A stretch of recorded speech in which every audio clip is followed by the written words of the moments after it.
Hey everyone, welcome to episode two of the Oh, sorry, episode three. It's going so fast. Um, Tonight's episode is about sheep feeding before lambing, and what I want to do and what I ask people to do is listen to the podcast. If you agree with what I say, fair enough. If you disagree with me, all the better. But I want you to share the podcast to your friends who are sheep farmers and let them listen and let them decide if I'm right or wrong about things. And the point of it is not that one person's right, the other person's wrong. The point is that we have a discussion and people realize that there's so many different ways of feeding sheep nowadays that it's important that we just we find what's best for each individual farm. And like the question I would ask anybody is, are the mineral bucket companies going out of business? No. Are the mill companies going out of business? No.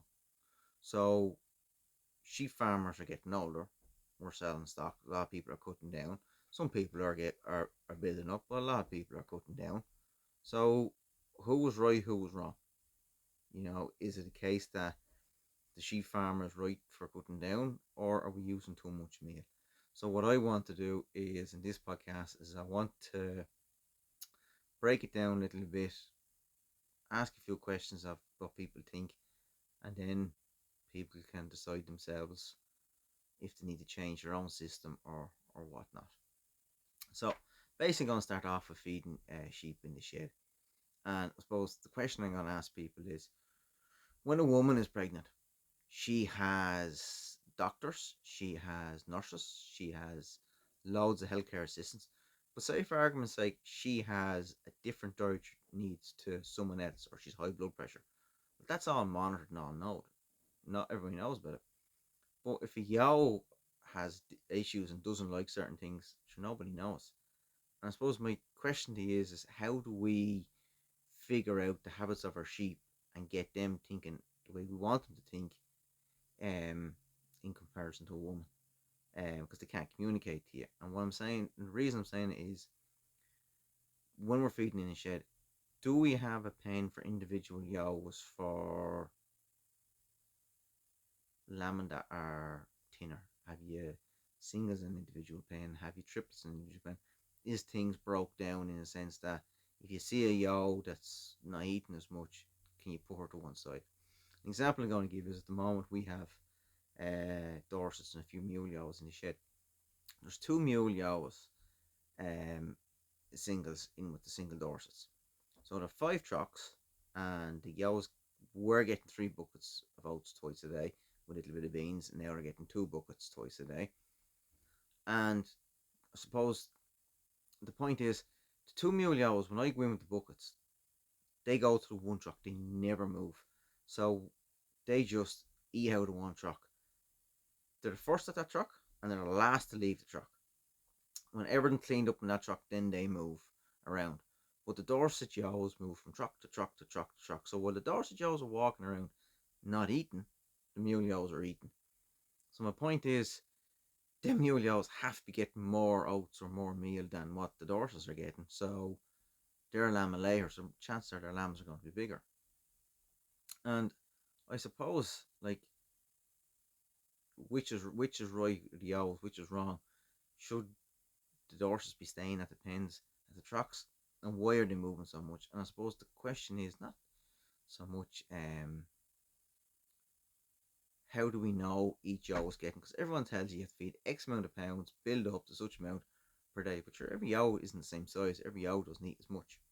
So I suppose the idea is that I want to say to farmers is that think about when you're feeding the yows in the shed, if you have problems last year, that you can avoid having them problems this year, and what can you do to avoid it. And like, I would say to anyone to sit down, remember what happened last year, and just try and tweak something a little bit. And one of the things I've done this year, there is a tweak, is I am giving my twins a little shake of a mineral bag every couple of days. So my twins, no, well, my twins are only on 14% ration. Again, a bucket of oats, um, every couple of days, and they also get some beans to mix in the ration every couple of days.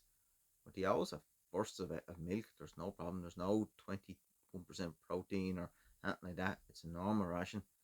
And I suppose that's the question to come back to is the companies are telling us, oh, we need to use this ration, need this meal and this to use.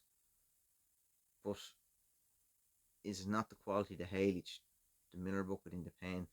All these things are factors. And as I say to people is when you're factoring these things in, it's really important that you remember what has gone on the last few years and adjust it. Like my twins are in the pen, and in two pens they had two mineral buckets each pen. They had a lemon bucket and a magnesium bucket. The lemon bucket is empty, magnesium bucket is there. I haven't replaced the lemon bucket, and I'm not replacing it. It's 30 quid a bucket. I don't see that it's that valuable. That no yo's going down with calcium. They're pucks in milk. They're happy. So the magnesium bucket is good. And I'm going to come back to the buckets in another bit shortly because they are, to me, there's a lot of myths about mineral buckets. Huge amounts of myths. And kind of want to break it down a little bit and see the people actually look at what they're doing or what do they think. So that's some signs of feeding sheep in the shed. And I'm going to give a kind of another example. Is my father, I suppose 25 years ago, was feeding single yows in his shed twice a day, only oats. Cheviot yows, Suffolk cross lamb, Suffolk rams, cross lambs. That's all they're getting, only getting oats, the bale of hay, and you know, there was loads of milk, loads of them, so the oats were able to work on it. So why would you be giving them ration or big expensive nuts if oats was working? And something that I've looked at this year is that I've just thought about is that like what is more important to the owl? Energy, protein, what do they need? Now look, we all make mistakes, but one thing I would say is oats is a very underrated value for sheep because it really does give them energy. Now, would they be better with crushed oats or whole oats? I'm not so sure. But we use whole oats and it has worked well for us. But so they're just a few things about feeding the shed. Maybe people have different opinions on it, but that's what I want you to do. Have a think about it. So now I'm going to jump into mineral buckets. Now, there's a wide variety of mineral buckets out there. There's a wide variety of feed buckets out there. I can't say which one's the best, but the question I'm going to ask you is, if a feed bucket is really hard and the sheep can't eat it, and it lasts for them ages, well, how much are they getting out of it? Like, if they're not eating it, when they're not getting that out of it, oh, great, it lasts in the field, and oh, great, it lasts in the pen. But they're not getting that out of it, it's not value to them. So, to me, it's how would you describe it as the balance? Because if it's too soft and it's gone in a day or two, that's no good either. It's just full of molasses, waste of time. And also, a couple of years ago, I had two different types of mineral buckets, and one was supposed to be real hard. One was just an ordinary mineral bucket, and I have used this quite often with the sheep, and they had both buckets the same amount. There was no difference. So I have four buckets with the owls, and yet two different brands, the exact same amount. There was no more gone out of each bucket, no less. So to me, what was the difference? Well, the difference was one bucket was €7 cheaper than the other bucket. So I bought the €7 cheaper bucket because if they're eating it the same amount as the so-called great bucket, then why would you spend €7 extra if you were getting the same? And I got someone who would know a little bit more about it than I did, and they actually went through the ingredients. There wasn't a huge amount in the difference, really wasn't. So that was a good learning. Also, one thing we do is we use a magnesium bucket. Now, I have found since we've used the magnesium buckets more, our rate of calcium and magnesium deficiency in the oats before lambing has dropped massively. So, regardless of any bucket or anything else, I would stick with magnesium. And what we do is we give them the magnesium buckets, well in advance. and let them eat it, because there's different buckets out there, so there's different concentrates. If it's too concentrated, they won't eat it. So you need to give them the bucket that they will eat to a certain level. Now, I was in a place a couple of years ago, and there was a rep for a particular bucket for in lamb buckets he was selling them for, and I was saying to him, I used their buckets and I thought they were okay, that, and I was happy enough with them. And I said to him, I said, I use magnesium bucket with them. And he came to me, he says, oh no, he says, you don't need to use magnesium bucket with our bucket. Our bucket is so good, like you don't need to do it. And he showed me, because there's X amount of mil or whatever grams of magnesium in this bucket that the oaks don't need it. Well, if they don't need it, why are they eating the mineral bucket when your bucket's there with it? So my answer to that is, what's the harm in having an extra bucket? So, and I would say to people is, in the last few years, what we've done is, when it's coming up to the yellows and lambing, say 2 weeks before lambing, we put an extra few buckets with the yellows. But we have a system now where we have a go with different buckets put with them. And years ago, we used to put the buckets in the ditches. Father was there, don't let the buckets into the middle of the field, and I dirty up the middle of the field. What was happening was the buckets uh, were in the ditches. When the cow goes to lamb in the ditch, there's lamb in the muck around the bucket. So we've took the buckets to the middle of the field, and we use a good few different types. And the reason being is, I have found that if you look at the yos, different yos will go to different buckets. And it's like the same with the woman who's pregnant needs different nutrition. I find that if you've different yos will need different nutritional values, they will go to different buckets. Um, and you will find if you have a lot of different buckets in the field, not one bucket gets hammered. And actually, last year I was surprised. There was a particular bucket, and I was going to myself, they're going to hammer that bucket. They didn't, because they had all the buckets and they had loads of grass. And that is one thing with the mineral buckets, is it's also what you're feeding them the owls with will depend on the mineral rate. But I firmly believe if you start them on the magnesium buckets early, they don't need the minerals as much. They won't hammer the buckets.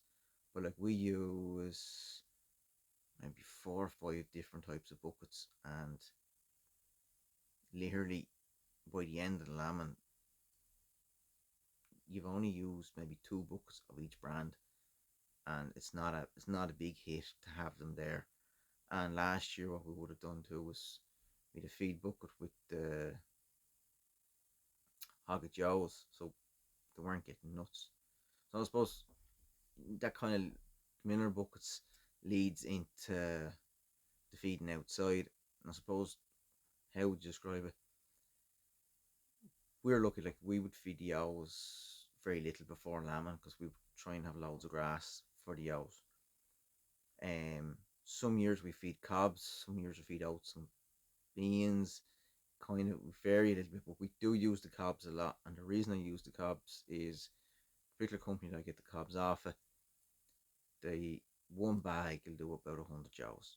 If you give them too many cobs, they won't eat it. They're left on the ground or wasted, so it's just pointless. So if you have a big batch of sheep, you just go out with your bag of cobs and you just walk and kick the cobs in front of you, and they'll eat it. You're not getting knocked down at trocks. They're handy. So they are. I find them very good. But look, they're not for everyone, and I understand that. So feeding yows outside before lambing, as I say, the cobs are important. Um, what do yows need when they're outside? Well, if they have loads of grass, they don't need much feeding. But if they don't have lots of grass, well, then you need to feed them. You need energy, you need protein. But if it's slashing rain every day, and you better having an extra bucket with them, maybe a feed bucket, and not feed them as much. And what I would say to people is, last year something that we done is, our twin Hogget Joes and our single Hogget Joes had feed buckets with them, because we weren't feeding them on the field. And the reason was, if you go to feed one batch of yows, all the other yows at the other ditch are roaring for nuts. So you're turning the lambs around, you're twisting them, and you're moving them. So by not feeding them, you've no banging and knocking and twisting the lambs. So we would have very low cases of lambs coming backwards, lambs hard lambed in the field. So it's quite a straightforward system. Like, so, okay, you might spend a little bit extra on one bucket, but you've 20 hours lamb and less hardship and less catching and less running around. And to me, whatever the extra little bit is on the bucket, I'd rather that than the hardship. So that's what I'm saying. So feeding outside, that's one thing with the cobs, because you're walking through a field and you're kicking them around. You're not, the owls aren't on top of one or not hitting one, or less dead lambs and things like that. But even though we would have the grass for the ewes before lambing, now we do get tight naturally enough. We still would have hay with the ewes. That they need a bit of hay, they can have a square bale of hay or a round bale of hay, whichever happens to be. But I also find too with ewes is it's not the volume of grass; it's being able to give them fresh grass um every couple of days before lambing. And something that I done last year, which my father used to do quite a lot. We had a field that wasn't grazed, and I was keeping up for the twins, but I had a lot of twins in the field, and I had two options: go with nuts or open up the gate and let them in. So what I used to do was let them in during the day. So at say 8 o'clock in the morning, I'd let them in, and I let them in around the field, and at 4 or 5 o'clock in the evening, I turned them out. So the owls were coming back out onto the lambing field full. But whatever had lamb that day used to all lamb along by the lower ditch, and they'd have their lamb or two. So if I thought a set of twins was a bit of a problem, or might be a bit of a problem, throw into the quad and trailer, bring it home to the shed, leave it in the shed and for a day or two, and then bring it back to the field. But the others all stayed in the field, just went into the pounds, and it was quite a simple system. Like, so, as I say, like, you're lambing outdoors, point of lambing outdoors is less work. So I would think that people need to kind of look and go, well, what makes less work? Well, if you're lambing outside and you're bringing them into a shed, that doesn't make much sense. Most will be lambing in the shed. But if you're lambing them outside and you can put them into a little paddock where you can leave your young two lambs for a day and not be near them, and then let them on to another field, generally then that's something that we do, which is it's quite simple. So in a video in a short while, I'll put up about where we have paddocks divided off for lambing and what way we do it and what's the idea for it. But that's coming down the line. So we're only in the middle of fencing at the moment. So we're getting there slowly but sure. So the countdown is on to the martial lambing outside, but I'm looking forward to it. So I know I've talked quite quickly on this video tonight, and I know I've got through it, but I just want to get people to get to the bay and maybe think back to the lambing last year and the year before. What went right, what went wrong, and also what can you do different. And you have to remember, a lot of people rely on Spectrum down the years. That Spectrum's not there now, so there's other products on the market. But one thing I will say, and I think it's the most important thing: sheep that you have, if you're using a lot of Spectrum, you need to look at the whole system. The rams you buy, the ewes you're breeding, everything. You have to look at your system. If you're relying on a lot of Spectrum, um, it's a very hard thing to replace. And I definitely think that maybe down the line, look at what you can do. But look, getting close to lambing, some people are lambing. I hope everyone is going well for people, because it's a tough job. I think it's the best job in the world, lambing ewes. It's one thing I look forward to every year, and and we do a lot of lambing. So, like, and then the point of it is, if you're a sheep farmer, you have sheep, lambing's your job. So you should be doing it. You have to enjoy it. Like, it is tough, but it's a good tough, I think. So listen, everybody, that's just me trying to scramble your brain, get information out to you, try and get you to think about what you are doing, and just to say, like, look, meal companies aren't going out of business. Miller bucket companies aren't going out of business. Farmers are getting older, and one most important thing is, if you're feeding yows loads of nuts before lambing, and then them yos, their lambs, you're keeping as replacements, and you're feeding them loads of nuts before lambing. And each year you're feeding more and more and more nuts. Well, what happens is you're breeding a sheep then that's going to rely on nuts. That it's going to need that replacement of energy every year. So it's just something to think about. Is that to break the cycle? You know, green grass is, if possible, the key. And if you're on the hills, look, you can only do what you can do. But so what I'd say is that's where you think about the rams you buy and down the track and what can happen.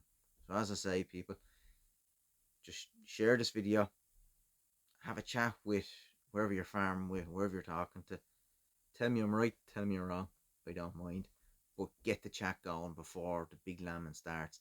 And this is video will work for next year, the year after. So it's really important that before lambing, people just plan ahead for the next few weeks and make the most of it. So I'm going to sign off now. I'm going to say thank you very much for listening. And I hope this was informative and enjoyable.